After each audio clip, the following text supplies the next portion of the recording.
അമ്മ ഈ പ്ലാസ്റ്റിക് തൂക്കി ഇൻസ്റ്റാൾമെന്റ് കച്ചവടം തുടങ്ങിയ ഇന്ന് ഇവിടെ വെച്ച് അമ്മയുടെ മീറ്റിംഗ് ഉണ്ടടാ. ഈ അമ്മയുടെ മീറ്റിംഗ് ഉണ്ടെന്ന്. അപ്പൊ ശ്വേതാ മേനോന് മോലൊക്കെ വരുമല്ലേ? അതല്ലെന്ന് പറഞ്ഞ നിന്റെ പെറ്റ തള്ളയായി എനിക്ക് ഇന്ന് ഇവിടെ ഒരു മീറ്റിംഗ് ഉണ്ട്. കുഞ്ഞു പോലും വരാൻ സാധ്യതയില്ല. എന്താ പറഞ്ഞേ? എന്താ പരിപാടി ഉണ്ടെന്ന് പറഞ്ഞേ? ഓ ഞാനത് മറന്നു. ഇവിടെ എന്ത് പരിപാടി ചെവി അങ്ങോട്ട് കിടന്ന് പതുക്കെ പറഞ്ഞാ മതി, എനിക്ക് കേൾക്കാം. ഇവിടെ എന്ത് പരിപാടി ഉണ്ടെന്നാ പറഞ്ഞത്? ഇന്ന് സ്മൃതി മണ്ഡപത്തിന്റെ മീറ്റിംഗ് ഉണ്ട്. അപ്പൊ നിങ്ങൾ സ്മാരക മണ്ഡപം ചെയ്യാൻ തീരുമാനിച്ചാ? വ്യാസം പറയല്ലേ, എന്റെ അയൽക്കൂട്ട സ്മൃതി മണ്ഡപത്തിന്റെ മീറ്റിംഗ് ഇവിടെ വെച്ച് കൂടാൻ ഞാൻ തീരുമാനിച്ചു. അതങ്ങ് അമ്മയും മോനും പള്ളിയിൽ പോയി പറഞ്ഞാ മതി.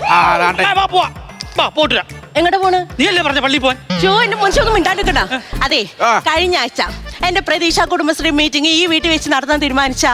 തീരുമാനിച്ചു. എന്നിട്ട് നിങ്ങൾ അത് നടത്തിയാ? സമ്മതിക്കത്തില്ല. അപ്പൊ നിങ്ങൾ സമ്മതിക്കാത്ത കാര്യം നിങ്ങളെ കുടുംബശ്രീയുടെ യോഗം ഇവിടെ നടത്താൻ ഞാൻ സമ്മതിക്കില്ല. അവള് പറഞ്ഞ കറക്റ്റല്ലേ അമ്മേ? കഴിഞ്ഞ പ്രാവശ്യം അവളുടെ കുടുംബശ്രീയുടെ മീറ്റിംഗ് അമ്മ സമ്മതിച്ചില്ലെങ്കിൽ ഇപ്പൊ അമ്മയുടെ മീറ്റിംഗ് ഇവിടെ നടത്താൻ പാടില്ലായിരുന്നു. രമേശ് ഇങ്ങ് വന്നേടാ. എന്താ അടുത്ത് വന്നേടാ. എന്താന്ന്? എടാ നിന്നെ ഞാൻ ഗർഭം ധരിച്ചോണ്ടിരിക്കുന്ന സമയത്ത് ഞാൻ അങ്ങ് രാമങ്കരിയിലായിരുന്നു.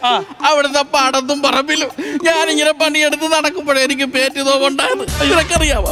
അവിടുന്ന് ഒരു 10-20 കിലോമീറ്റർ നടന്ന് ആലപ്പുഴ കടപ്പുറ ആശുപത്രി വന്ന് എന്റെ കയ്യിലോട്ട് നിന്റെ പെറ്റിട്ടൊക്കെ നീ ഓർക്കുന്നുണ്ടോ? അതൊക്കെ മറക്കാൻ പറ്റുമോ? അതൊന്നും ഞാൻ മറന്നിട്ടില്ലമ്മേ. മറന്നിട്ടില്ലല്ലേ? എന്നാ ഞാനത് മറക്കും. എന്നിട്ട് വല്ല കല്ലും വിഷം തന്ന് നിന്നെ അങ്ങ് നിങ്ങൾ കൊല്ല ജീവിക്കാൻ എന്തായാലും വേണ്ടില്ല. ഇവരുടെ കുടുംബശ്രീ യോഗം ഈ കുടുംബത്തിൽ നടത്താൻ ഞാൻ സമ്മതിക്കത്തില്ല. ഇവളെന്തുവാണ് ഈ ചുണ്ടിട്ട് കുടുകുടുകുടാ നനക്കുന്ന? ഇവക്ക് എന്തോ അസുഖം ഉണ്ട്, ഇവളെ ഹോസ്പിറ്റലിൽ കൊണ്ടുപോകണം. ഒന്നും പറഞ്ഞിട്ട് തിരിയുന്നില്ല. അമ്മയുടെ ചെവിയാക്കാത്ത കുഴപ്പമില്ല, അമ്മയുടെ അസുഖമല്ല പ്രശ്നമല്ലേ? എനിക്ക് അസുഖം പരിപാടാ. എന്ന് നീ ഇവളെ കൊണ്ടുവന്നു അന്ന് എനിക്ക് അസുഖമായി. എന്ന് നീ ഇവളെ കെട്ടിക്കൊണ്ടുവന്നോ അന്ന് നീ കുടിയും തുടങ്ങി. അറിയാവോ? തോന്നിവാസം പറയരുതട്ടാ. എടീ തോന്നിവാസം അല്ലെന്ന്. പിന്നെ വണ്ടി ബാറിന്റെ ബോർഡ് കണ്ടാ ഛർദിക്കുമായിരുന്നു. അപ്പൊ ഇപ്പഴാ? ഇപ്പൊ ബാറിൽ നിന്ന് വന്നു കഴിഞ്ഞാൽ ഛർദിക്കും. രണ്ടായാലും ഛർദി ഉണ്ട്. അല്ല, ഞാനൊരു കാര്യം പറയാം. കല്യാണം കണ്ട് ഇത്ര നാളായിട്ട് നീയോ ഛർദിക്കുന്നില്ല, ഞാനെങ്കിലും ഛർദിച്ചില്ലേ? നമ്മൾ വേണ്ടേ? ഒരു കാര്യം പറയട്ടെ, നിന്നെ കൂടി നിർത്താൻ വേണ്ടി എന്തോരം മാർഗങ്ങൾ ഞാൻ നിനക്ക് പറഞ്ഞു തന്നടാ. എന്തോരം മാർഗങ്ങൾ നീ പറഞ്ഞു തന്നെ. എന്നൊക്കെ പറഞ്ഞു തന്നാ പറ. എടാ നിനക്ക് കുടിക്കാൻ തോന്നുമ്പോ 1 ലിറ്റർ മേടിക്കാൻ തോന്നുമ്പോ 1/2 ലിറ്റർ വാങ്ങിക്കണം. ബാക്കി പൈസ ഒരു മാവും തൈ മേടിച്ച് അങ്ങ് നടണം. ഓക്കെ. അതേപോലെ നീ ഫുൾ അടിക്കാൻ തോന്നുമ്പോ ഹാഫ് മേടിക്കണം. എന്നിട്ട് അതിന്റെ ബാക്കി പൈസ മാവും തൈ വാങ്ങിച്ച് അങ്ങ് നടണം. അങ്ങനെ പതുക്കെ പതുക്കെ നിന്റെ കൂടി അങ്ങ് നിർത്തണം.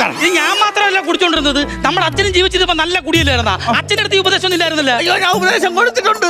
എന്റെ ഉപദേശത്തിന്റെ ഫലമാണ് ഇപ്പൊ നിൽക്കുന്ന വയനാട് ഫോറസ്റ്റ്. അത് ശരിയാ. എന്റെ ജീവിതം ഇപ്പൊ ഒരു ഫോറസ്റ്റിന്റെ ഉള്ളിൽ തന്നെയാണ്. എന്താണോ, ഒരു പാമ്പിന്റെ ഇടയിലും ഒരു പല്ല് പോയി കണ്ടാമൃഗത്തിന്റെ ഇടയിലും.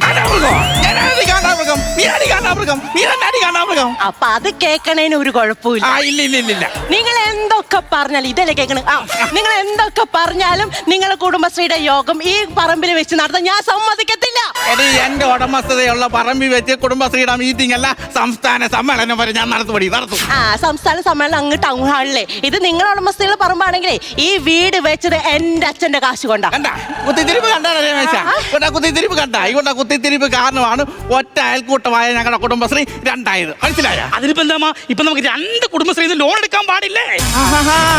നീ എന്നെ കൊണ്ട് പോയി ലോൺ എടുക്കുമല്ലോടാ. അമ്മ ഒന്ന് അടങ്ങാവാ? അടങ്ങാം. അമ്മ ഒന്ന് ഇരിക്കാവോ? അടങ്ങിയിരിക്കും. ഇവിടെ ഒരു ചെറുക്കനല്ലേ, ഒരു മകനല്ലേ? എന്തൊക്കെ പറഞ്ഞാലും അമ്മയുടെ കുടുംബശ്രീ ഇവിടെ നടത്താൻ സമ്മതിക്കില്ല. ഞാൻ സമ്മതിക്കില്ല. ഞാൻ ഒരു കാര്യം പറഞ്ഞു. എന്തുവാ? എടി, അമ്മയുടെ മീറ്റിംഗ് ഇവിടെ വെച്ച് നടക്കുവാണെങ്കിൽ അമ്മ അയൽക്കൂട്ടത്തിന് എനിക്ക് 50,000 രൂപ എടുത്തു തരാന്ന് പറഞ്ഞിട്ടുണ്ട്. ലോൺ 50,000 രൂപ. ഇതൊക്കെ ആദ്യം പറയണ്ടേ? ഞാൻ ആ തള്ളനെ പറയാള് പറയും ചെയ്തു. ഇപ്പൊ എങ്ങനെ അടുത്ത് പോയി മിണ്ടു? എനിക്കറിയത്തില്ല. നീ അമ്മയുടെ ബഹളം ഉണ്ടാക്കിയിട്ട്. അമ്മേ, അയ്യോ അമ്മ പ്രഷറിന്റെ ഗുളിക കഴിച്ചാണെന്നോ? നീ കൂട്ടരുത് കേട്ടാ. അയ്യോ നന്നായി വേർക്കുന്നുണ്ട്. അമ്മ ഇപ്പൊ ആ യോഗത്തിന് എല്ലാവരും വരൂലേ? എല്ലാരും വരുന്നുണ്ട്. ആ യക്ഷികളൊക്കെ വരൂ? യക്ഷികളോ? അതല്ല പറഞ്ഞേ, കാമാക്ഷി, ലീലാക്ഷി, നല്ലാക്ഷി, എല്ലാരും ഒക്കെ വരുന്നുണ്ട്. അപ്പൊ അവർക്ക് നമുക്ക് ഒരു കാര്യം ചെയ്യാം. കട്ടൻ ചായ കൊടുക്കണ്ട, പാൽ ചായ ഇട്ട് കൊടുക്കാം. എന്തൊരു സ്നേഹം. ചേട്ടാ, 2 കവർ പാല് വാങ്ങിക്കേ. വരുന്നവർക്ക് പാൽ ചായ ഇട്ട് കൊടുക്കാം. അതെ, 50,000 കിട്ടുന്നല്ലേ പറഞ്ഞേ? അമ്മ, ലോണിന് 50,000 കിട്ടുന്നല്ലേ പറഞ്ഞു? 49,000 കിട്ടും. 1,000 രൂപ അവര് പിടിക്കും. 50,000 70,000 കിട്ടുവെച്ചെങ്കിലേ അതിലൊരു 15,000 രൂപ എനിക്ക് തരണം. അതെന്തിനാണ്? ഞാൻ ഈ തൊഴിലുറപ്പ് പണിക്ക് പോയിട്ട് ആകെ ടാൻ അടിച്ച് അതൊക്കെ ഒന്ന് ഫേഷ്യൽ ചെയ്തൊന്ന് വെളുപ്പിക്കണം. അതിന് എന്റെ അനിയത്തി, മൂന്നാമത്തെ അനിയത്തി പ്രസവിക്കാൻ കെടുക്കുകയാണല്ലോ. അപ്പൊ ഒരു ആശുപത്രി ചെലവിനായിട്ട് ഒരു 10,000 രൂപ കൊടുക്കണം. അത് കഴിഞ്ഞിട്ട് വെല്ലുമ്മയുടെ മോന്റെ 90 മറ്റുന്ന കൊച്ചിനൊരു മോതിരം കൊടുക്കണ്ടേ. അത് കഴിഞ്ഞിട്ട് എന്റെ അച്ഛൻ 2-3 ദിവസമായിട്ട് വിഷമിച്ചില്ല. ഞാൻ അച്ഛൻ്റെ കാര്യം പറഞ്ഞ വേറെ ചോദിക്കട്ടെ, നിന്റെ വീട്ടിൽ പ്രസവം മാത്രം നടക്കാറുള്ളോ? ഇവിടെ നടക്കുന്നില്ല, അവിടെയെങ്കിലും നടക്കട്ടെ. നീ അച്ഛൻ്റെ